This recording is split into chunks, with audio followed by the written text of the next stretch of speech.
Good day to everyone. This is introduction video to a water treatment plant, which is a 40 mld capacity. 40 mld is that this plant able to produce 40 million liter of clean water per day. So here we have this admin. We are at this admin. The admin now, the whole plant is running in the automation. So at most that we need about 2 operators at one time. So operator will operate and just control from the command center. So we look at this room. This is command center. We have the programs that are to actually control the everything, the pumps, the process, the input output. All the data is being stored into this laptop, computer, desktop, hard disk. We got all the servers to store all the storage. So you may take a look at this interface. This is a brief general overview where the water is coming from the rivers. So we might have zoomed into this intake pumping station. Okay. Intake pumping station where is being built just right beside the rivers. It goes to this aerator and mixing chambers. Aerator and mixing chambers go to these flocculators and clarifiers. This is what we consider the process plant. The flocculator clarifiers go to filters. Filters will store the water in the clear water tank. So clear water tank, you store the clean waters before it being pumped out to the consumers. So this plant is equipped with online analyzers. It's where we got all the recordings for the water qualities, the chemical dosings, what is the NTU, the pH of the waters being recorded in different state of this processed water. So actually we can see from here, we know the river waters, the qualities, the pH value and the NTU. Then from there we decided to dose to decide the dosage of the chemicals. So we come to dose water. All this water sampling is being analyzed at the lab through the online analyzers. So we can keep track all the results of all the water's quality. Okay, good morning. This is the first point where raw water reach treatment plant. We call it as an aeration plant. Aeration is the process of bringing water and air into close contact in order to remove dissolved gases such as carbon dioxide and to oxidize dissolved metals such as iron. Raw water is coming from the aerator to this mixing chamber. The mixing chamber is where we dose the chemical. Okay, well, what we see here is a static mixer. This is for the technical to well mix with the raw water. The chemical that we introduce here is free chlorine, free lime, and this PAC. Okay, this is where we dose polymer, which is we enter the flocculation tank ready.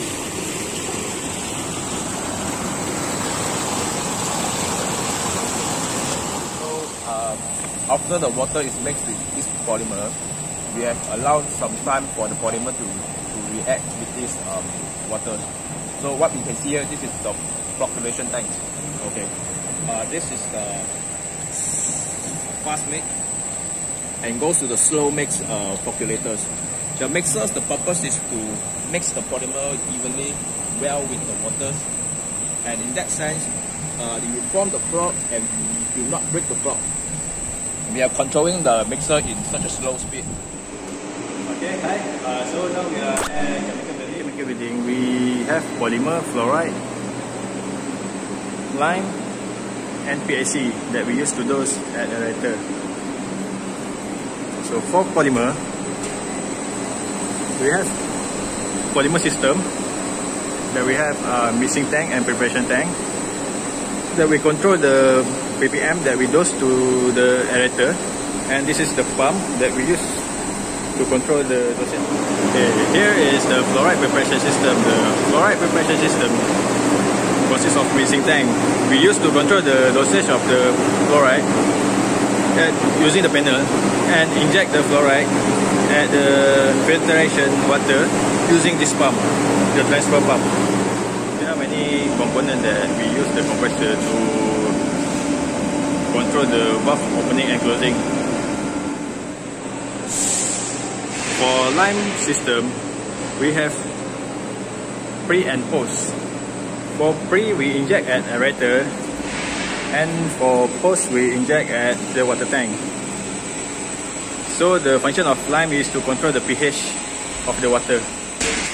Just like polymer and lime, we use different pump to inject PHC into the water.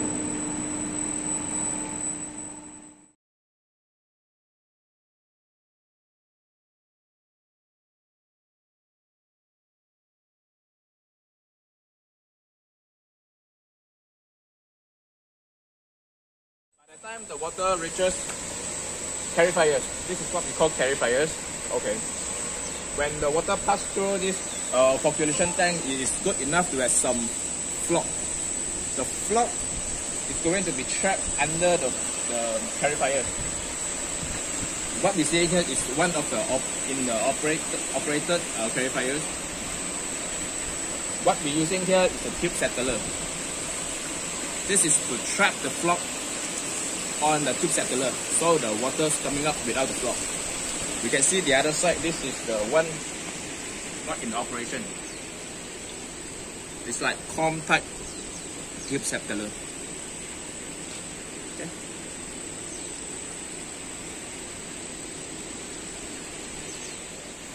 The water after the clarifier, this is what we call as settled water. A good clarifier is where we can see through the water. So this is where we can see through the water, and we saw all the tube settlers. So the water from the clarifier will go to filters. Just now the clarifier is to trap the flock, the big flock, the small flock, and we come to this filter is going to filter out the most finer and smallest particles from the water.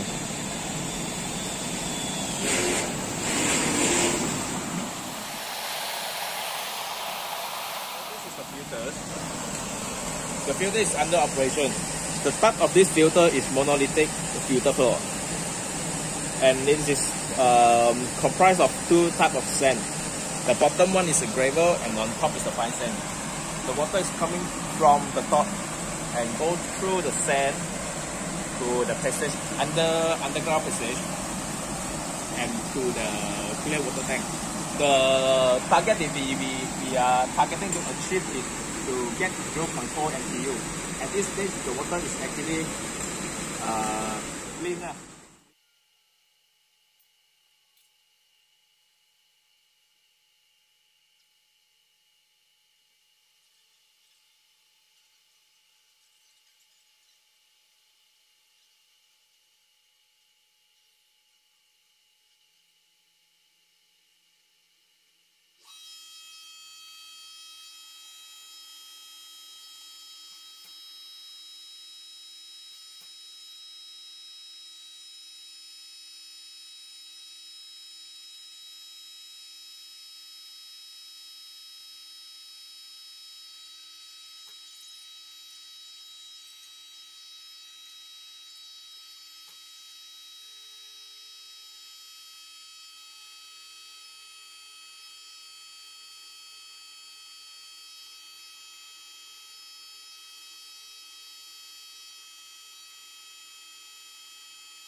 So for the backwashing process, this is the pumps that we use, backwash pump, and this is the blower that we use. Okay. So this sludge plant, basically we are processing two types of dirty water.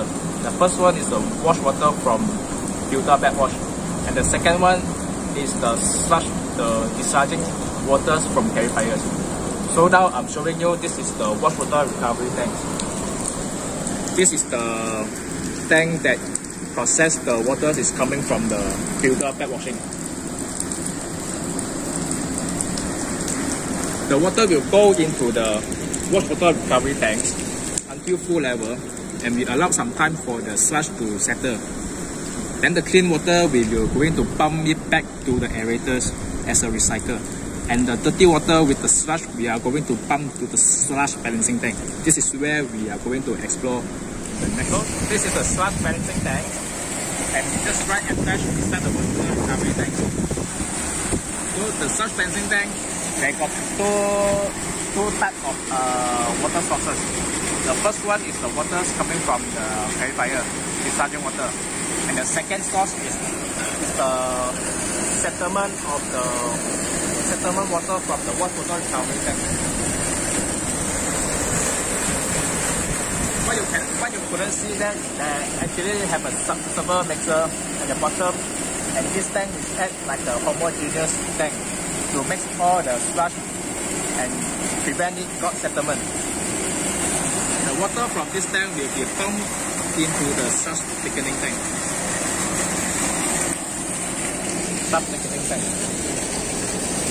Okay. This is the sludge thickening tank. Sludge thickening tank, actually the purpose is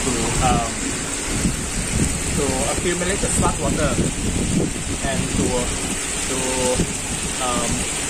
accumulate and increase the solid content of the sludge water, which means the water is coming from the sludge balancing tank will go into this tank. And you can see actually the excess water, the clean water will going out through the beer plate. So it will let the heavy particle, the sludge particle to sediment at the bottom of the tanks. Okay. Besides that, we got this scraper. This is a major equipment. Is to prevent the sludge to be fully settled, because we don't want to deal with the sludge pit at this moment. Okay. Another thing is we having this instrument actually to monitor the sludge blanket. What we're seeing here, this is the sludge blanket level. When it reaches certain level, we will ask the ALUM valve to open to let the sludge water go to the sludge holding tank. This is where the sludge holding tank is at.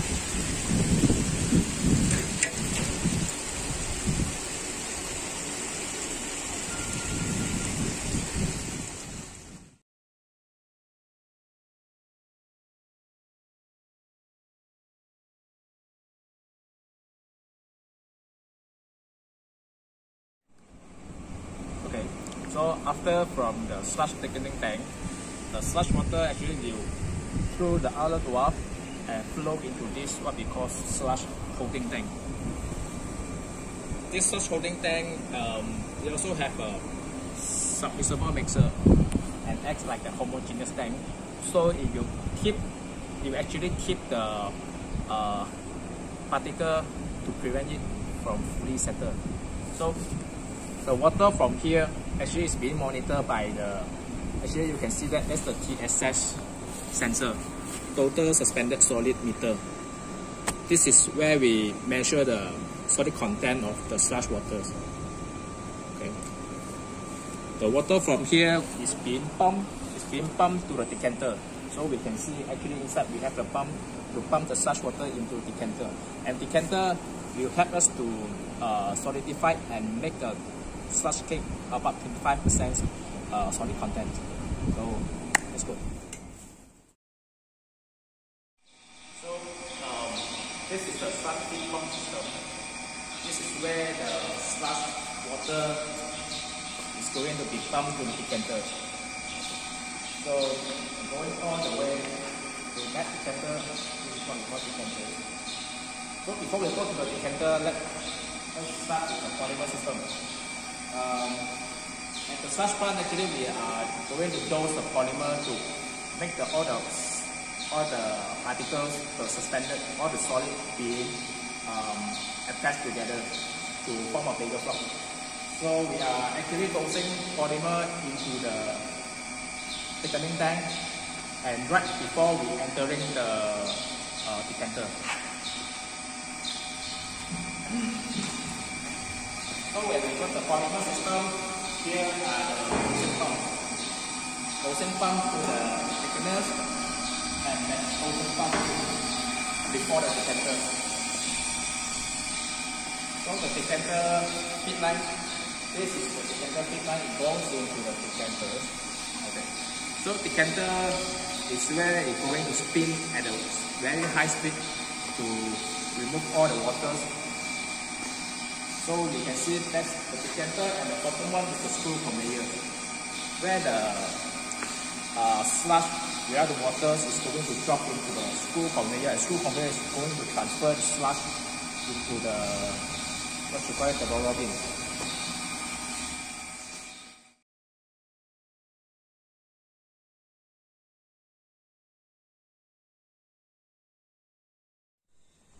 Okay, after filtration process, the water will be transferred into the clear water tank.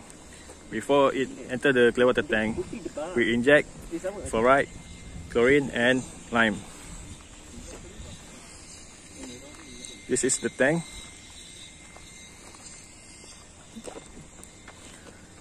The water kept in the tank will be transferred into distribution tank by using the pump. As you guys can see over there is the pump house.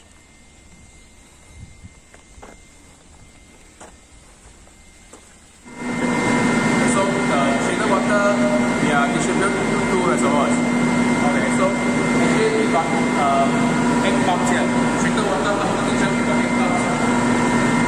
One reservoir we are giving out 4 pumps. 2 duty, 2 standby. So the first 4 pumps, they are equipped with the VFDs, variable frequency drive. Actually, this is based on the client's need. They need the variable frequency drive to play around with the flow. And the other 4 pumps, is soft starter, fixed speed.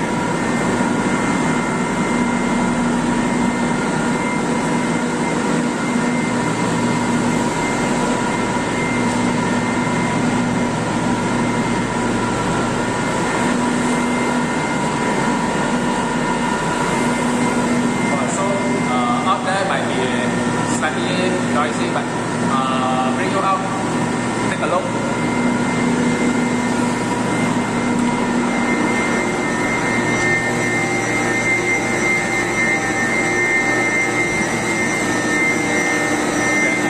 Conventional pumping system, they're comprised with the isolating valve, they're comprised with the check valve, butterfly valve. So basically, this is what you see, the 8 pumps over here. 4 pumps for 1 reservoir, another 4 pumps for single reservoir. Okay. Pumping system, we are having the safety picture, what we call as the surge vessel. So you are going to take a look at the surge vessel there. You can see 2 surge vessels, 2 number of surge vessels, 1 surge vessel for 1 reservoir.